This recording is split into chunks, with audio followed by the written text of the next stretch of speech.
Welcome back, traveler of the night. The world outside may be still, but here, the winds of old deserts are rising again. Tell me, from what corner of the world do you listen? What time has your clock struck? Tonight, the veil lifts on another tale from 1001 Nights, where moonlight meets mystery, and every breath carries a promise of enchantment.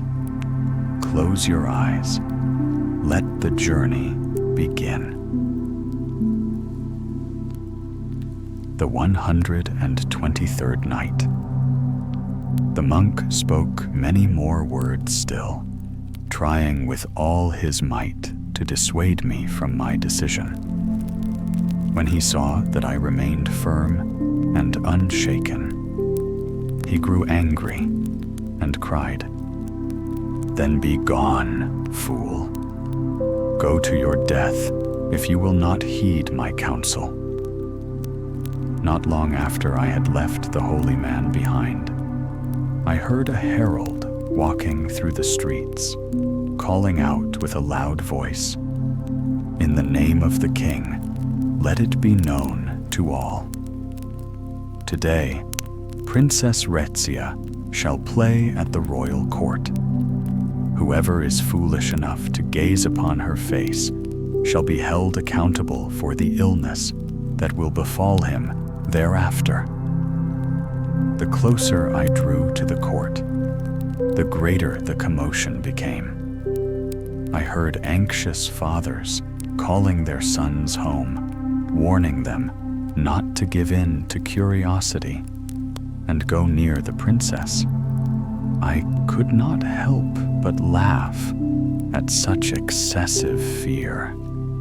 The same dread that had clouded the face of my master, old Hussein.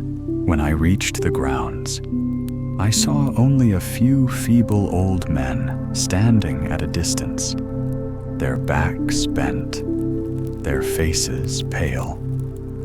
Though the fire within them had long since turned to ice, still they feared that one glance at the princess might see them dragged away and locked in the tower reserved for madmen. Around the playing court, there were scarcely any onlookers. Each person kept their eyes averted, as though the fairest beauty ever shaped by heaven were a deadly flame. As for me, I strode forward boldly, deaf to the cries of the kind old men who tried to hold me back out of pity. I pressed on toward the princess, but I was too late. She had just left the court. The veil was drawn once more across her face, and I could only see her from behind. Her figure was slender, graceful, and light as a reed in the wind. She entered her palanquin with two trusted handmaidens beside her, surrounded by guards who cleared the way and followed her back toward the palace. I turned to Master Hussein, sighing, "Alas, my bad fortune. Had I come a little sooner, I might have seen Princess Rezia's face." But the old man's joy could not be contained. "Praise be to heaven," he exclaimed. "The gods have spared you, my prince. Though you boasted of being unmoved by her beauty, my heart could not find peace. I rejoice that you have been spared such a trial." "Do not rejoice too soon," I answered, my voice heavy with determination. "That trial has not been averted, only delayed. I swear that the next time the princess comes to play, even if she be more dangerous than before, I shall look upon her face with my own eyes. All that day, I lived in restless anticipation. Yet by the next morning, word spread throughout the city. The king had issued a decree. From this day forth, Princess Razzia would no longer appear in public to play at the court. Never again would she go where men might see her unveiled, as the laws of her faith required. The king had so commanded after the strong reproaches and warnings of his ministers. This royal edict brought me as much sorrow as it brought my old master joy. His eyes shone with relief as he said, "Oh, my prince, now you are safe. The princess will no longer show her face beyond the palace walls. She will harm no man again. Truly, we must thank heaven for this mercy." "You are mistaken, Master Hussein," I interrupted sharply. "Do not think I have forsaken my curiosity. It may be harder now to look upon her face, but not impossible." The 124th night. I turned the matter over in my mind again and again, and at last decided upon a plan. I gathered some gold and jewels and went to see the royal gardener. Placing a purse of money into his hand, I said gently, "Father, please accept this. Inside are 500 gold sequins. Take it for now, and later I shall bring you gifts even finer." The gardener was an elderly man with a kind face, and his wife, a gentle old woman, stood beside him. Smiling, he weighed the purse in his hand and said, "My son, your gift is generous indeed. But surely you did not give it to an old man for nothing. Tell me, what is it that you wish of me?" I bowed slightly and answered, "I have but one favor to ask. Let me enter the royal garden, and there, if fortune allows, behold the Princess Razzia just once. For she is no longer permitted to step beyond the palace walls, and I long to see her with my own eyes, if only for a moment." At these words, the gardener's smile faded. He pushed the purse back toward me and exclaimed, "Go, rash young man. You do not understand the danger in what you ask. Were I to disguise you in women's garments and allow you into the garden when Princess Razzia Begum walks there, do you not see the risk? The eunuchs who guard her are sharp-eyed and quick to suspicion. The least odd thing would rouse them at once. You would doom yourself and drag me down with you." But his warning did not cool my resolve. I pressed the purse once more into his hands and pleaded, "Father, please, do not refuse me. I am a stranger here, alone and friendless. My heart burns with longing just to see her face. Without your help, sorrow will surely be the death of me." The old gardener's wife, moved by pity, added her own entreaties to mine. Together, we begged until at last he began to waver. Yet while we spoke, I saw him lost in thought. Fearing he might change his mind, I slipped a few bright diamonds into his hand to strengthen his resolve. He shook his head kindly. "Keep your jewels, my boy. I need no more. From the first glance, I liked your spirit.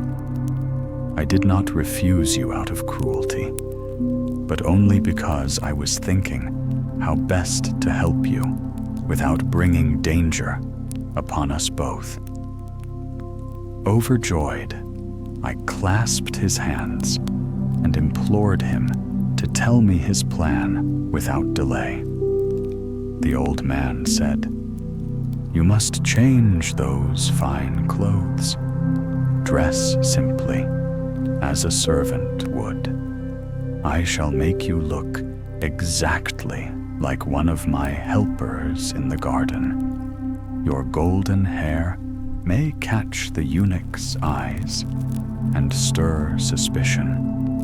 So my wife and I will cover it with a cap of cloth, then smear it with a little soot and ointment, as though you suffered from a skin ailment. That way, the uglier you look, the safer you'll be. You may not like this foolish disguise, but if you are truly determined to carry out your wish, to gaze once upon the king's daughter, you must bear it with patience. Of course," he added with a chuckle, "if you wanted to please the princess, you'd need a very different sort of adornment. But that, my boy, is another matter entirely." The 125th night. I agreed to the gardener's clever plan. Quietly, I let the old couple disguise me as a humble boy working in the royal gardens. They placed a thin bladder cap over my head to hide my hair, then smeared something dark and ugly upon it, so that even the most refined of ladies would feel no hesitation in looking straight at my face. While they were nearly done with their work, my overseer, who had been waiting outside, grew impatient, wondering what could be keeping me so long. He finally stepped into the garden and saw me. Even under the disguise, he recognized me at once, and his eyes widened with astonishment at how I had turned into such a grimy, pitiful-looking boy. I could not help but burst out laughing at his startled expression. And soon he was laughing too.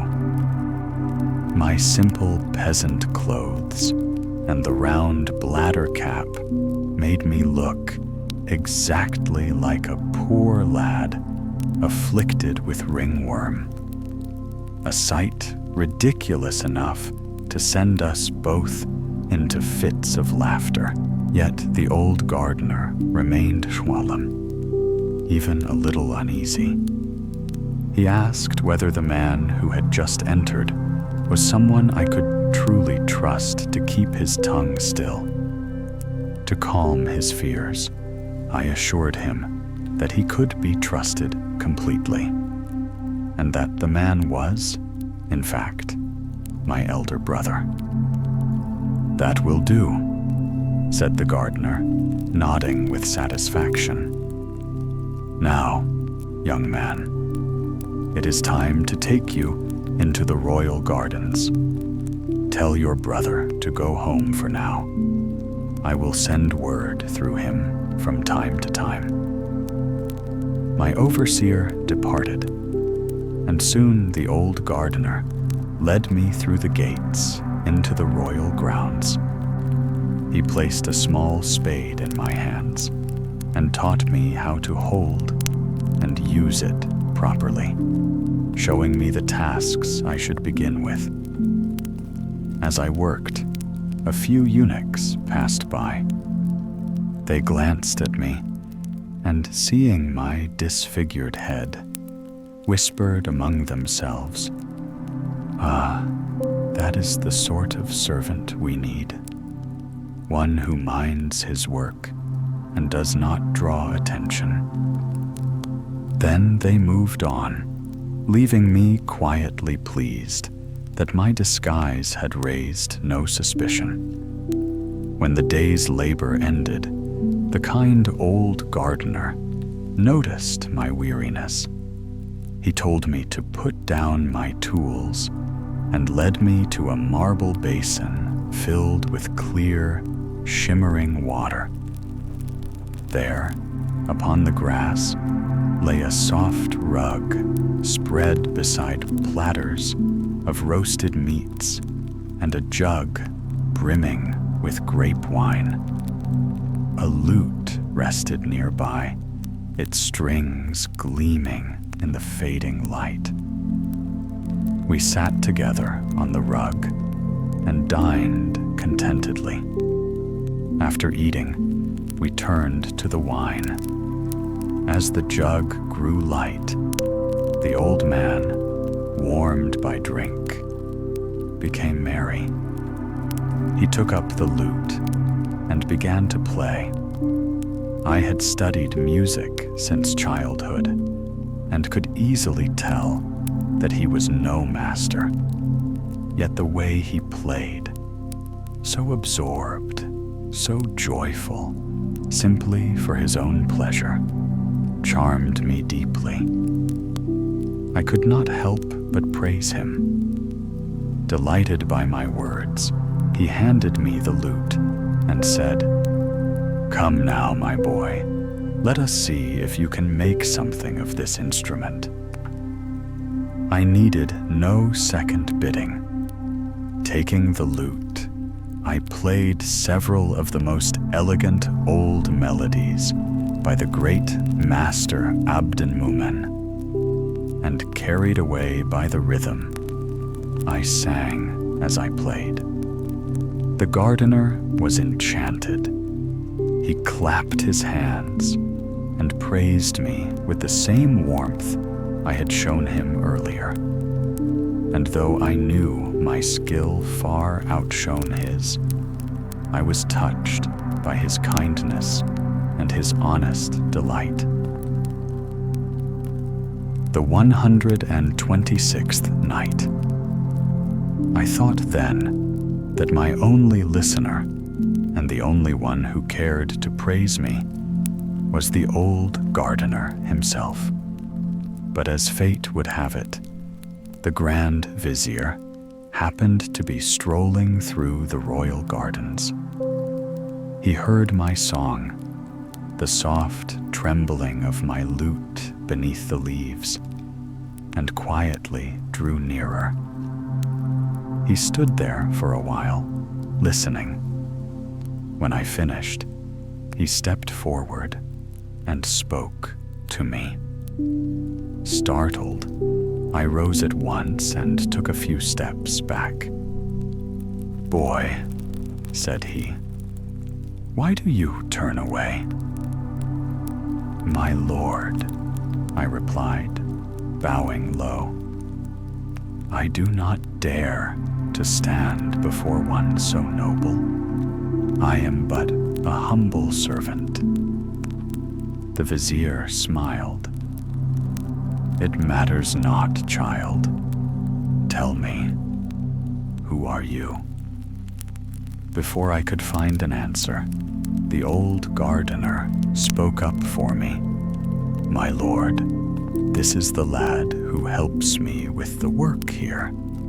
He tends the garden well, and I count myself lucky to have him." The vizier nodded, then asked that I sing again. So I sang and played, letting my fingers dance lightly over the strings. The melody floated through the air like a bird, and I saw how it pleased him. "Why," said the vizier at last, "all the king's musicians together could not match this boy." He stepped closer, peering curiously at me. "But tell me, what has happened to your head, lad? It looks as though you suffer from some ailment." "Alas, my lord," the gardener answered quickly, "the poor child bears a skin disease, most unfortunate indeed." "Truly a pity," murmured the vizier. "Were it not for that unsightly and troublesome affliction, I would lift you from this lowly life. You would stay at my side to gladden me with your music. I could make you rich, boy, if only you were not cursed with this ailment." With that, the vizier departed. The next morning, at the royal audience, he said to the king, "Your Majesty, there lies a hidden treasure within your very gardens." And he told the king all that had occurred the day before. The king, curious and delighted, declared, "This very evening I shall go myself and hear that scabby-headed boy sing and play. Let the court musicians be summoned and prepare a concert in the royal garden. See that refreshments are laid out as well." At once, the servants hurried about. Rich carpets were spread upon the grass where the old gardener and I had sat the previous day. The stewards of the royal kitchen brought out cabinets filled with fine wine, while beneath two green canopies they set out platters of meats and baskets of fruit. When all was ready, the king came forth from the palace, followed by the vizier and a circle of courtiers. He seated himself upon the carpets and bade those with him sit as well. Then I tied a white cloth around my waist and stepped forward, carrying a basket brimming with fresh flowers. I set it gently at the king's feet and withdrew with a bow. The king watched me intently, his eyes lingering upon the strange swelling atop my head. He needed no one to tell him that I was the boy of whom the vizier had spoken. "Come here, scabby-headed one," said the king kindly. "What is it you do in this place?" Before I could reply, the old gardener answered for me, saying that I was his helper, a good worker, faithful and clever in the tending of the royal gardens. He spoke to the king with such calm assurance that it sounded as though every word were true. The 127th night. The king's gaze lingered on me, steady and curious. He turned to the old gardener and asked, "Is it true that your young helper plays the lute so well, and sings even better?"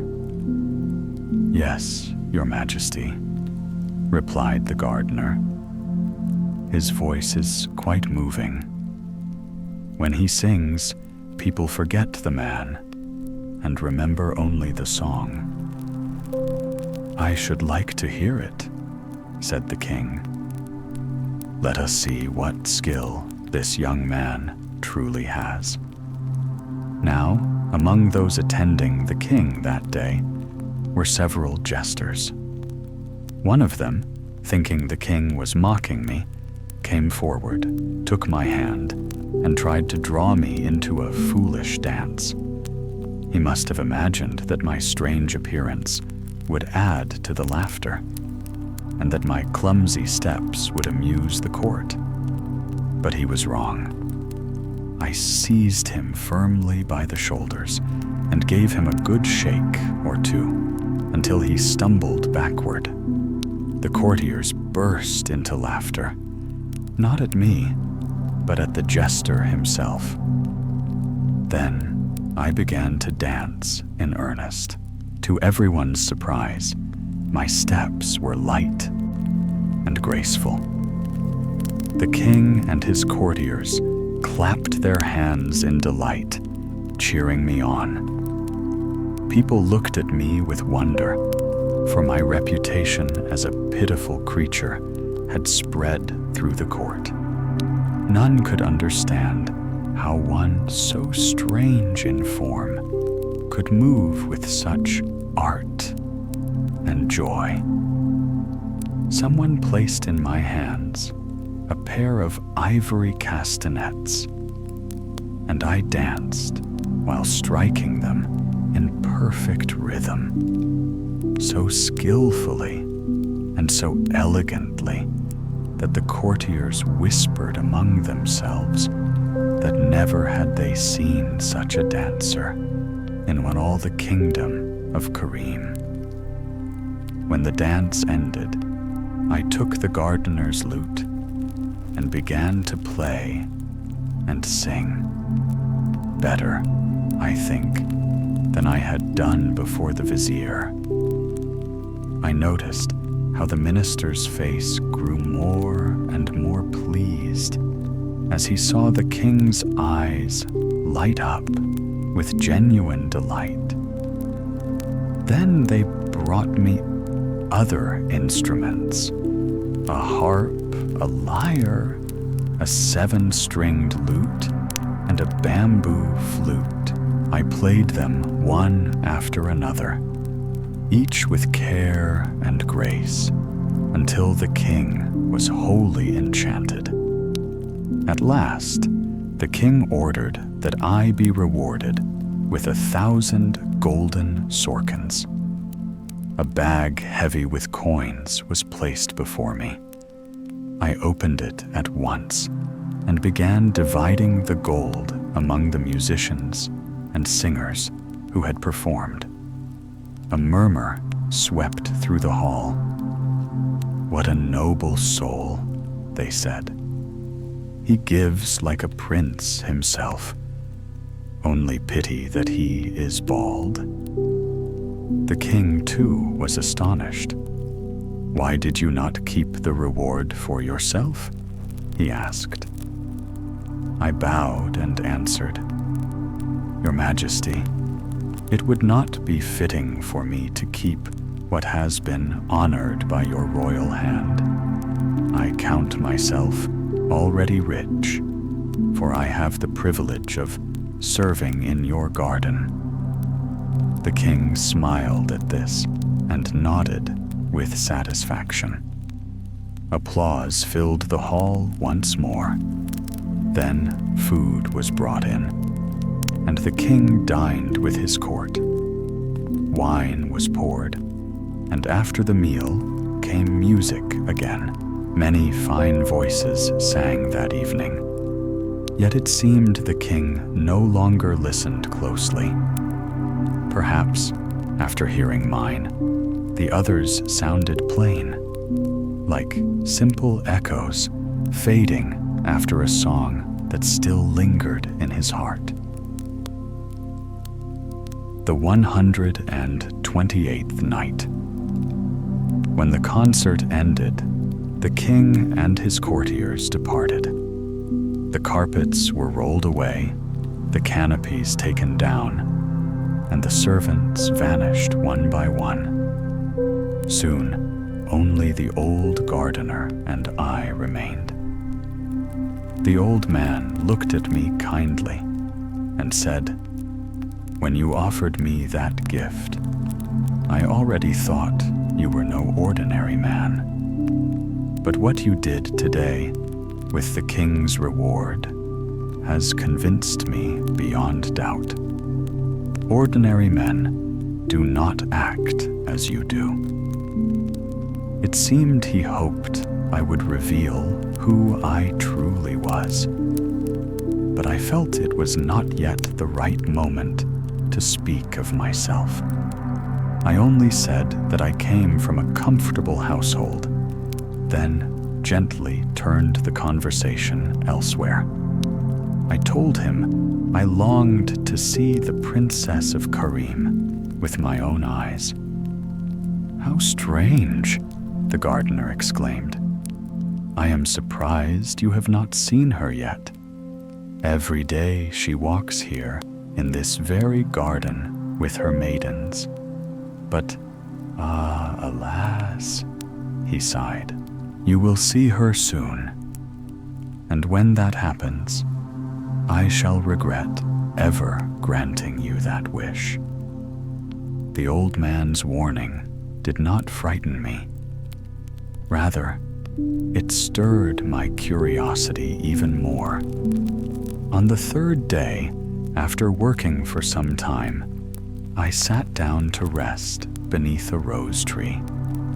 I plucked the strings of my lute, lost in thought, when suddenly a lady veiled in silk appeared before me. "Young man," she said sharply, "set down your lute at once. Go and gather fresh flowers for the king's daughter. The princess is walking in the garden. Surely that is your duty, is it not? Did no one tell you what your service requires? Is this how a gardener's helper behaves?"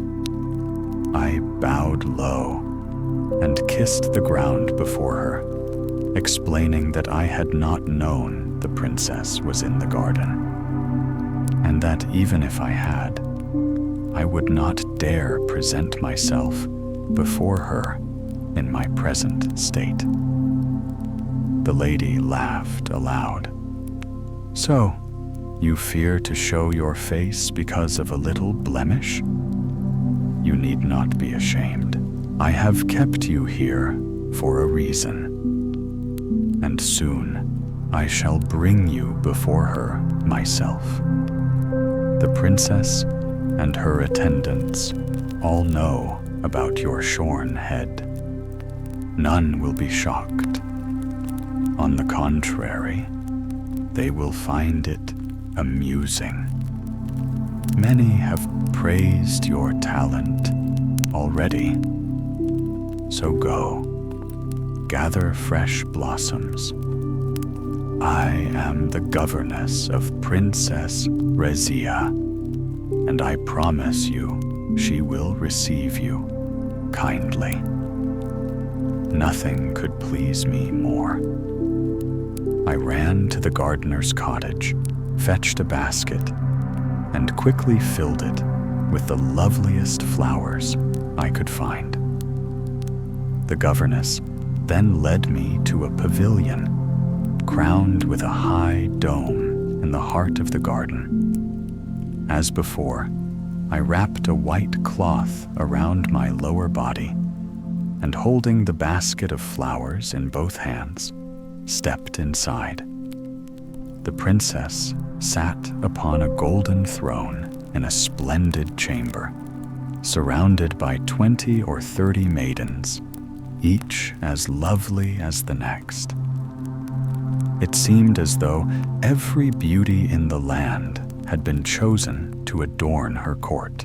The fair maidens of paradise, promised to the faithful, could hardly have been fairer. Yet among them all, Princess Razia shone with a radiance beyond imagination. She outshone her companions like the sun among the stars.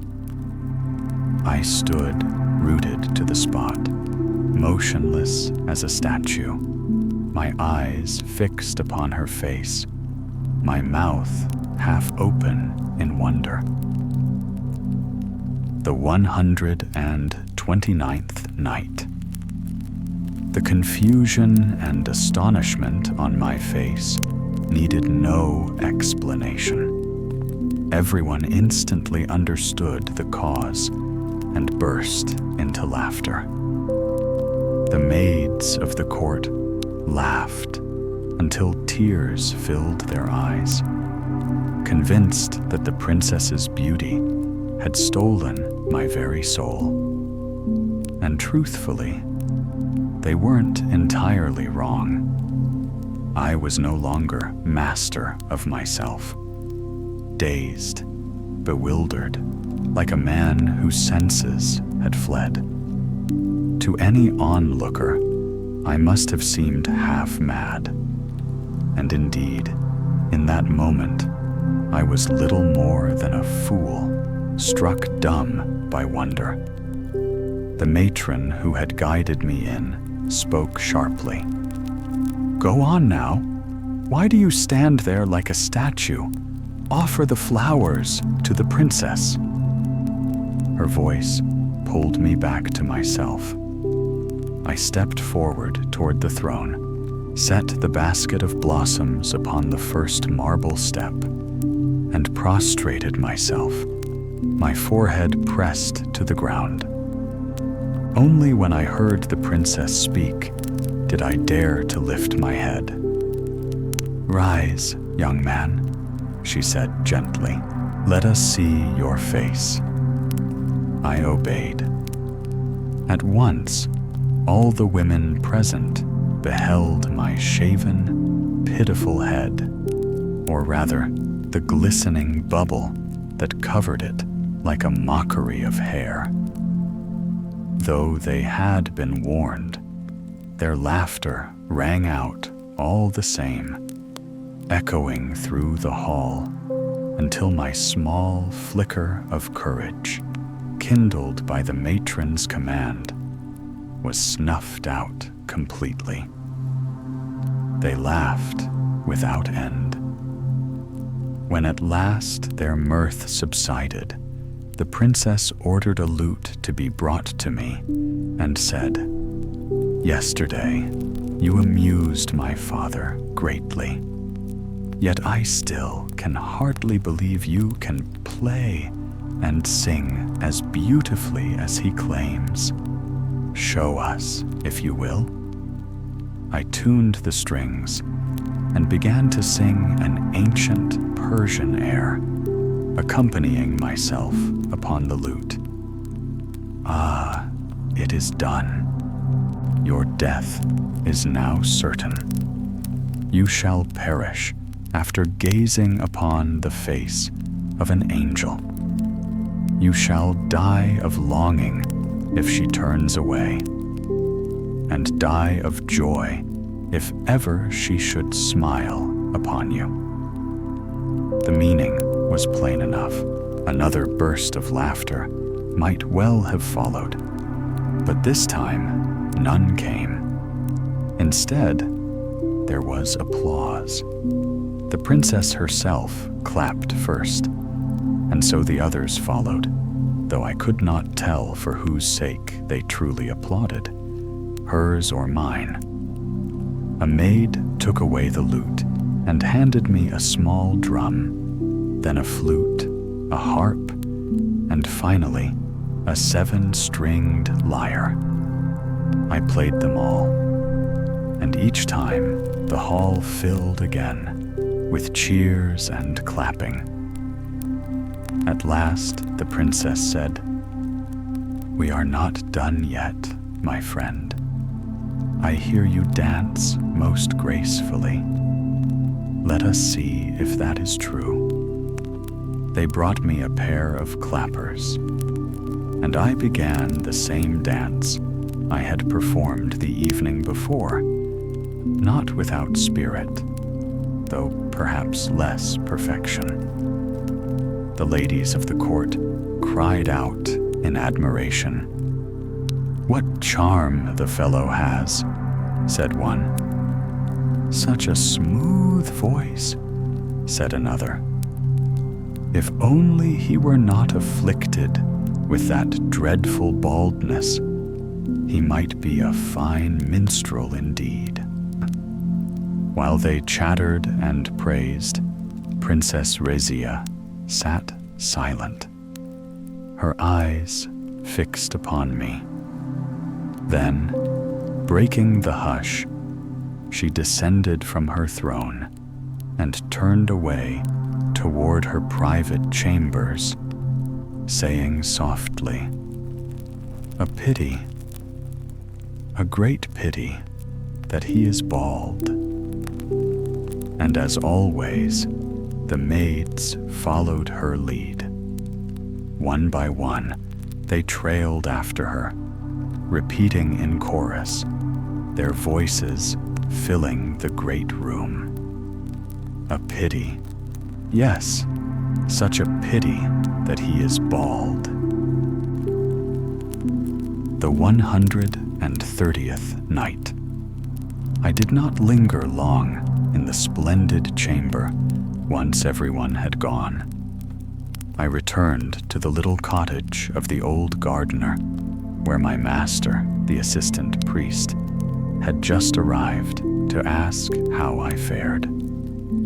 "I have seen her," I said softly, almost breathless with wonder. "I have seen Princess Rezia."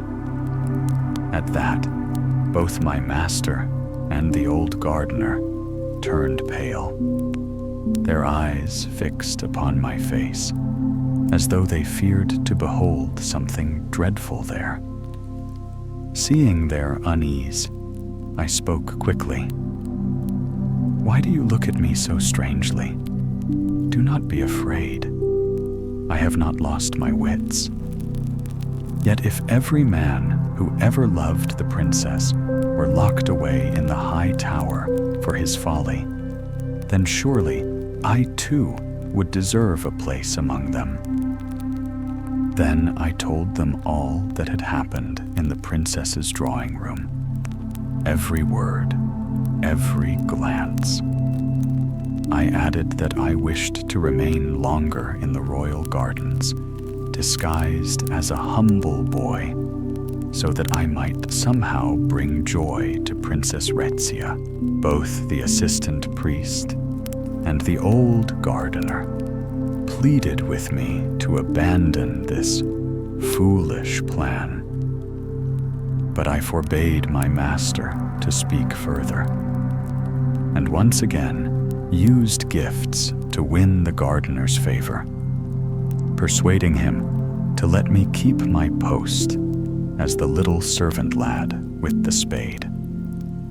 The next afternoon, when the air grew gentle and still, I wandered toward a pond fringed with soft green grass and shaded by great trees. I knew that, at times, the princess herself came here to bathe. Such a thought was enough to stir the wildest fancies in a young man's heart. As I gazed into the water, my own reflection looked back at me, a sight that filled me not with pleasure, but with sorrow. I sighed deeply, grieved at the thought of how hideous I had made myself appear. "Cruel fate," I murmured. "How could you send me before the fair Princess Rezia in such a form? With this repulsive face, what hope have I of awakening any gentle feeling in her heart? Ah, how strange!" And saying this, I removed the false covering that hid my head. If only I could stand before her as I was born to be, I said. Then even if she did not love me, at least she would not recoil in disgust. I lamented my lot a while, then drew the false cap back over my head and adjusted it carefully. Just then, I saw a woman approaching. She lifted her veil, and I recognized her at once as the princess's governess. "You poor bald-headed boy," she said. "You are luckier than any handsome man alive. For though you bear such a head, my mistress, the princess herself, likes you. She bids me bring you to her chamber tonight. She wishes to hear you sing and see you dance. Be here at this very place when night falls. Do not fail her." The governess need not have warned me twice. I hurried back to the gardener's cottage, not to tell him of my fortune, but only to ask that he not worry should I fail to return that night. Then I returned to the soft grass where the governess had told me to wait. How long that evening seemed. My heart beat faster with every fading ray of light. At last, a silent eunuch appeared and beckoned. He led me through a hidden door in the palace wall, a door for which he alone held the key, and guided me straight into the private chamber of Princess Rezia. The 131st night. The princess lay stretched upon the couch, while the handmaids clustered on the rug below, chattering and telling her all manner of tales to make her laugh. The moment they saw me, every one of them rose and cried aloud, "That rascal with the cropped head! He shall entertain us this evening." The princess said, "Young man, you pleased me last night. I would see you perform again tonight." She ordered a lute already strung to be brought and bade me play. I obeyed.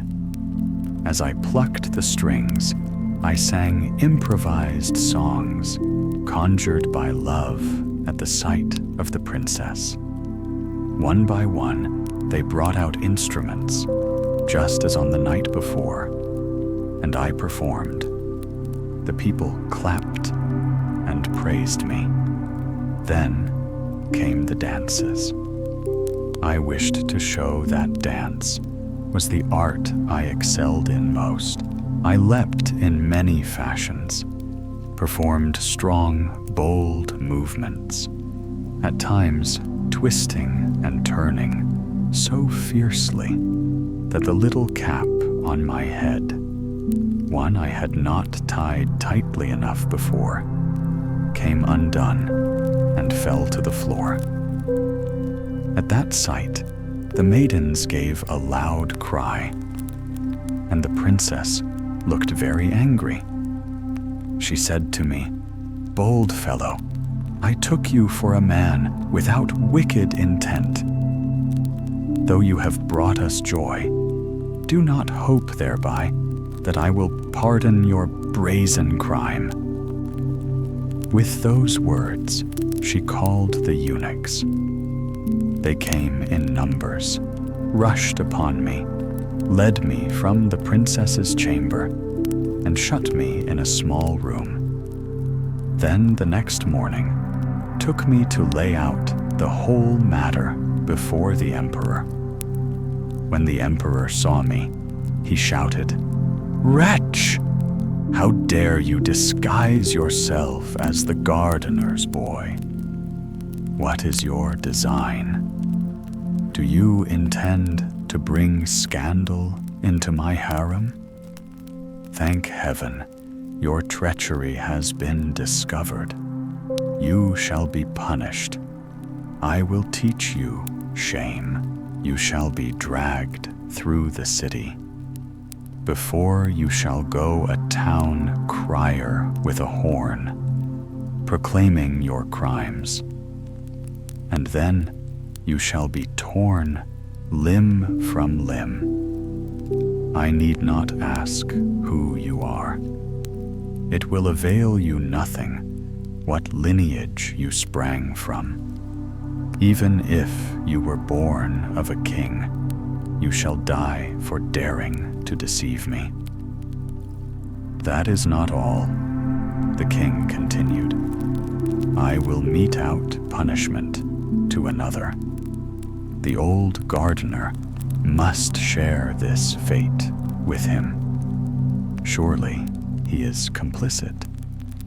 I begged for mercy for the old gardener, insisting he bore no guilt in my disguise, yet no one would listen. As we were about to be handed over to the executioner, the Grand Vizier arrived with urgent news for the king. Your Majesty, I have heard ill tidings. The king of Ghazna, whose envoy was refused in marriage to the princess 10 months ago, has now allied with the king of Kandahara. The two kings have raised the full might of their forces and march to invade our borders. Their army has crossed the Oxus River and is presently between the city of Samarkand and the city of Bokhara. The king of Karim was struck with alarm at this report and asked the vizier, O Sham and Muluk, what course shall we take in such a plight? Your Majesty, replied the vizier, I counsel that we waste no time. We must immediately mobilize the standing troops at hand, place them under the command of a capable general to march toward the city of Sot, and strive to hold the enemy at bay until our reinforcements can be mustered for a counterattack. At the same time, we must beseech heaven to watch over our land. All the holy places must open their doors and offer continual prayers. I beg your Majesty to command all the people of the capital, Karim, to fast and observe devout restraint for many days. Give alms, pardon all prisoners now held, whatever crimes they have committed. I hope that by such good deeds, heaven will be moved by our sincerity and will aid us. The 132nd Night. By that wise counsel, the vizier Sham and Muluk saved both the old gardener and me from execution. The king spoke solemnly. You have spoken well, and your words please me.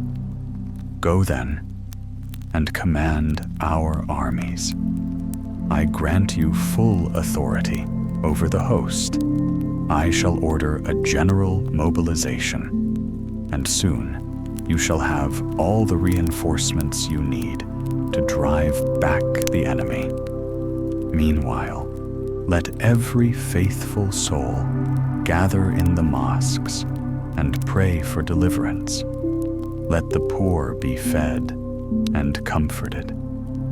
Let the prisoners be unchained and restored to freedom.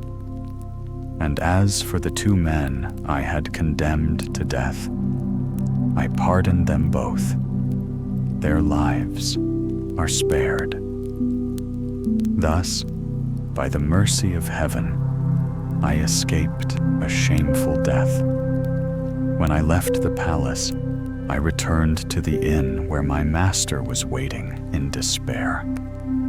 He had just come from visiting the old gardener and already knew of the misfortunes that had befallen me. Great was his astonishment when he saw me alive. I told him all that had happened, but when he heard that I still intended to remain in the capital of Karim, to find another way into the royal gardens, that I might glimpse once more the princess, his heart broke. Falling to his knees, tears streaming down his face, he cried, "My beloved prince, do not tempt fate again. Heaven has already delivered you from peril once. Do not throw away this mercy.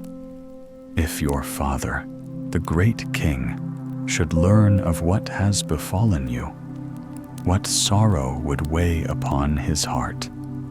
Think, my lord, one reckless act and tragedy might reach him too. Forget the princess of Karim. She is unworthy of your thoughts. Did she pity you when her command nearly cost your life? Ah, my lord, reason should now be your guide. Look upon my tears. Have compassion for my grief. Let us leave this city of death behind. Remember, your royal father is old and frail. Perhaps even now he stands at the threshold of eternity. Only you, his son, can bring him comfort in his final days. All your people long for your return. Will you answer their hopes with such despairing folly?" His words pierced my heart. Moved by his pleading, I said at last, "Enough, dear Hussein. Blame me not for my weakness. I will listen to you. Let us go. Farewell, Razia. Farewell, cruel princess. May time and her own cold heart teach me to forget her." Even as I spoke, the old gardener entered the inn. He came to tell me that he had been dismissed from his service in the royal gardens. "Then it is through me that you have lost your livelihood," I said. "I must make amends. Come with me to my own land, and I shall give you a post of greater honor and comfort than you have ever known." "Thank you, noble prince," replied the old man gently. "But I was born in the land of Zagatai, and there I wish to die. I shall return to my village with the savings I have earned, and with the generous gifts you bestow, to live out my last days in peace." To make his remaining years easier, I gave him more jewels and treasures still. The old man departed, his heart full of gratitude. That very day, I left the city of Karim. We journeyed back to Otra, where I rejoined my escort, who had grown anxious at my long absence. I declared my wish to return at once to the kingdom of Sieka. My people rejoiced at the news, for nothing pleased them more than to see their homeland again and their families waiting there. We stayed in Otra no more than 6 days before setting out toward the capital. Astrakhan But on the road, we were met by a messenger from my father. He brought grave tidings. The king was stricken with a mortal illness and believed his end was near. If I wished to see him and embrace him one last time, I must hasten without delay. The message filled me with dread. We rode with all possible speed. Yet alas, fate was swifter still. When at last I reached the palace, I found my father upon his deathbed. I rushed to his side, took his cold hand in mine, and pressed it to my lips, my tears falling upon it. Oh, my father, why must you leave me now, when I have just returned?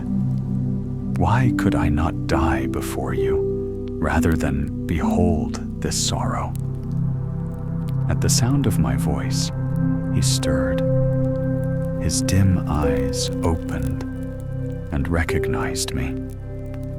Gathering what little strength remained, he lifted his arms to embrace me and whispered, "My son, you have come back. I ask no more. Now I can die content. Farewell, my child." And it seemed that death itself had waited only for those words, for no sooner had he spoken them than his breath faded softly away.